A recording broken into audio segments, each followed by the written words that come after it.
ಇನ್ನು ಬೆಂಗಳೂರಿನ ಹೆಬ್ಬಾಳ ಮೇಲ್ಸೇತುವೆ ಉದ್ಘಾಟನೆ ಡಿಕೆಶಿ ಅವರಿಂದ ವಿಮಾನ ನಿಲ್ದಾಣದಿಂದ ಬರುವಂತಹ ಜನರಿಗೆ ಭಾರಿ ಅನುಕೂಲ ಆಗುತ್ತೆ ಅನ್ನುವಂತಹ ಅಭಿಪ್ರಾಯ ಕೂಡ ಈಗ ಲೆಕ್ಕಾಚಾರವನ್ನು ಹಾಕಿದ್ದಾರೆ.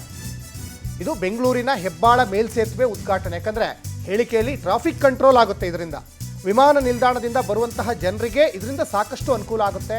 ಎಡಭಾಗದ ಮೇಲ್ಸೇತುವೆಗೆ ಸಿಎಂ ಜೊತೆ ಉದ್ಘಾಟನೆ ಅಂತ ಡಿಕೆಶಿ ಹೇಳಿದ್ದಾರೆ. ಬಿಡಿಎ ಕಾಮಗಾರಿಗಳನ್ನು ಮುಗಿಸಿ ಹೊಸ ಇತಿಹಾಸ ನಿರ್ಮಾಣ ಮಾಡ್ತೀವಿ. ಮೇಕ್ರಿ ಸರ್ಕಲ್ ಎಡ ಬಲ ಭಾಗದಲ್ಲಿ 1 ಕಿಲೋಮೀಟರ್ ಟನಲ್ ಬರುತ್ತೆ. ತುಮಕೂರು ಟು ಕೆಆರ್ಪುರ ಕಡೆಗೆ 2 ಲೈನ್ ಫ್ಲೈಓವರ್ ಕಾಮಗಾರಿ ಕೂಡ ಆಗ್ತಾ ಇದೆ. ಇನ್ನು KIADB ಜಮೀನು ಪಡೆಯಲಿಕ್ಕೆ ಕೆಲವೊಂದು ತಕರಾರುಗಳಿದ್ವು.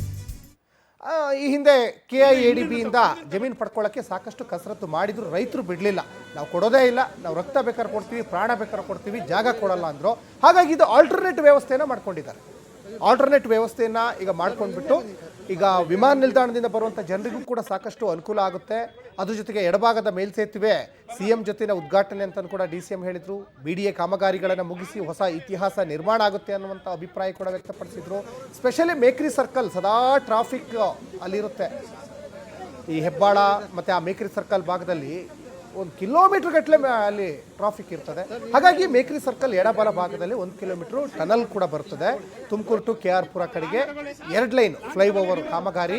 ಇನ್ನು KIADB ಜಮೀನು ಪಡೀಲಿಕ್ಕೆ ಈಗಾಗಲೇ ಹೇಳ್ದಂಗೆ ರೈತರು ಬಿಡಲಿಲ್ಲ, ರೈತರು ಕೊಡಲ್ಲ ನಮ್ಮ ಜಮೀನು ಅಂತ ಹೇಳಿದ್ರು. ಹಾಗಾಗಿ ಇದೊಂದಿಷ್ಟು ಆಲ್ಟರ್ನೇಟ್ ವ್ಯವಸ್ಥೆ ಕೂಡ ಈಗ ಮಾಡ್ಕೊಂಡಿದ್ದಾರೆ. ಜೊತೆಗೆ ಸ್ಪೆಷಲಿ ಒಟ್ಟಿನಲ್ಲಿ ಈ ಟ್ರಾಫಿಕ್ಕನ್ನು ಕಡಿಮೆ ಮಾಡಬೇಕು. ಈಗ ಟನಲ್ ರಸ್ತೆ ಮಾಡ್ತಾ ಇರೋ ಉದ್ದೇಶನೂ ಅಷ್ಟೇ, ಟ್ರಾಫಿಕ್ ಕಂಟ್ರೋಲ್ ಮಾಡಬೇಕು. ಜೊತೆಗೆ ಈ ಮೇಲ್ಸೇತುವೆ ಉದ್ಘಾಟನೆ ಮಾಡ್ತಾ ಇರೋ ಉದ್ದೇಶನೂ ಅಷ್ಟೇ, ಹೇಗಾದರೂ ಮಾಡಿ ಟ್ರಾಫಿಕ್ ಎಷ್ಟಾಗುತ್ತೆ ಅಷ್ಟು ಕಡಿಮೆ ಮಾಡಬೇಕು. ಜೊತೆಗೆ ಈ ಏರ್ಪೋರ್ಟ್ನಿಂದ ಬರುವಂಥ ಜನರಿಗೆ ಸಾಕಷ್ಟು ಅನುಕೂಲ ಆಗುತ್ತೆ ಅನ್ನುವಂಥ ಅಭಿಪ್ರಾಯವನ್ನು DCM DK ಶಿವಕುಮಾರ್ ಈಗ ವ್ಯಕ್ತಪಡಿಸಿದ್ದಾರೆ.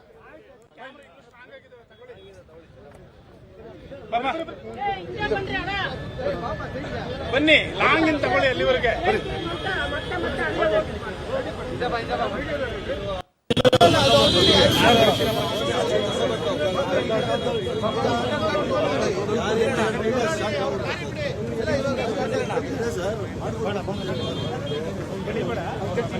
ಸ್ಲಿಪ್ ಆಗಿ ಬಿಡ್ತಾರೆ.